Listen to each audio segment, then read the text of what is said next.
just out here to support the opening of LA and Joe. I think that it's so amazing that you can get these fashions at such reasonable prices. Yeah. So, and I work with women and children of domestic violence, and the women that come out of our shelters, they can't necessarily afford the big designer names, and I love that they're getting a high fashion look at a low price. I was just wondering, going back to the Real Housewives of Beverly Hills, Yes. We see the big fight this week, and how is your relationship with Camille now?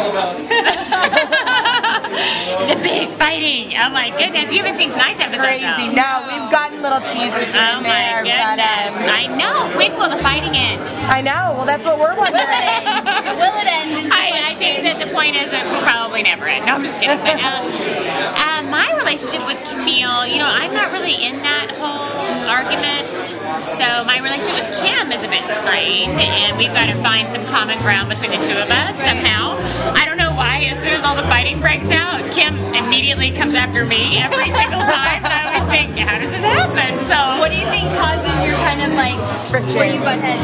I do not know. I mean, I'm waiting to find out. I'm hoping as I watch the season, I'll start to kind of psychoanalyze our relationship as well. But right now, I'm still perplexed. I don't know. Is there anything that's really hard for you to show, like the relationship with your husband or anything like that? Is that hard for you to show on TV? You know what was hard for me was the domestic violence stuff was a really big leap for me, but it was so important to me to get it out there because domestic violence is not like cancer. It is completely avoidable. It's violence, it's unnecessary, and it needs to stop. And so I think by my telling my story and us really shining a light on it, that hopefully it will make a difference and we kind of bring this taboo issue into the public eye. Right. That maybe I'll make a difference. That's really what I'm hoping. Right. I'm a Midwest girl. You're from Oklahoma, I right? am from What was your life like there? Obviously here it's so different. I know, right? Sorry. Okay. My life there was nice. I think the people in Oklahoma and every place in between, they're just nice people. And I have such a great family, a lot of strong women in my family. And it was nice, but it's nothing like LA, that's for sure. I do love it. It's fun, but it's kind of nice just like to visit here.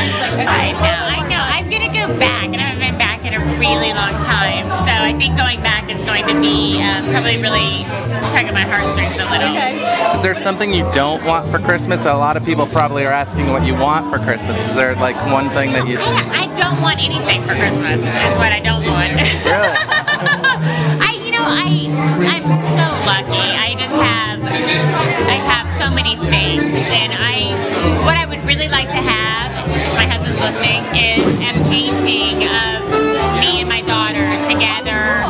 A photo that's been taken because my daughter is at this most amazing age, and I'm just enjoying her so much right now. And to memorialize that in a painting that can hang in my home, and Adrian has a beautiful painting with her children, and it's something that I think I would treasure, obviously, forever. So that would be a really cool gift.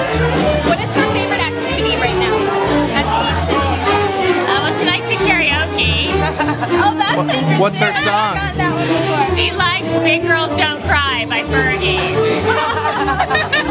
How about your song? What's your song if you hit the karaoke stage? Oh my gosh, well we sing a lot of Fergie songs, except for the ones with the curse words in them. So, I think Big Girls Don't Cry would be a good one too, except that I cry in every episode of The Real Housewives.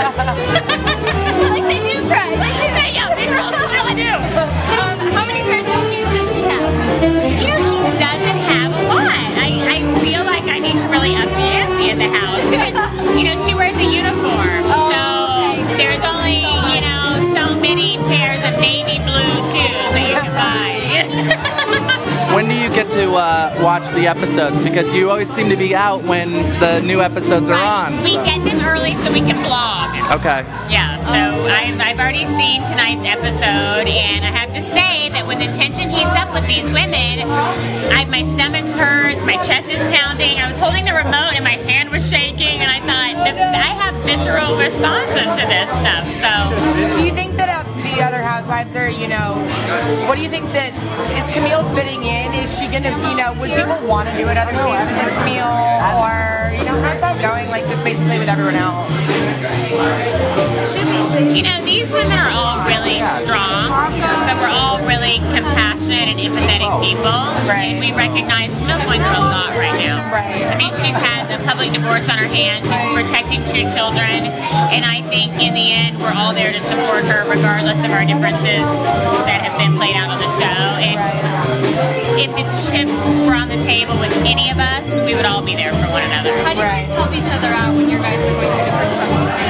You know, we text message each other like everyone else in 2010.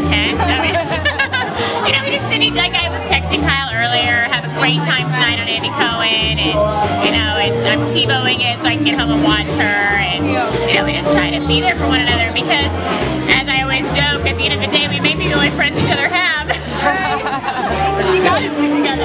We gotta stick together. I just have one last question. What is your plans for the holidays? We're staying home, and I'm so excited to be home with my family. I have 2 stepchildren, and so they're going to be here, and my daughter gets so excited when her brothers are going to be around, and so it's just, we're going to cook and stay home, and then, you know, we have our reunion show coming up, so I'm just kind of gearing up for all of that. If you weren't married and you had one Hollywood hunk to be under the mistletoe, who would it be? Well, I have a little bit of a celeb crush on Jason Statham. Oh, he's cute. He's funny. Really cute. Funny? He's funny? Yeah. Wait, he's funny and hot? Thank you. Thank you. Appreciate it.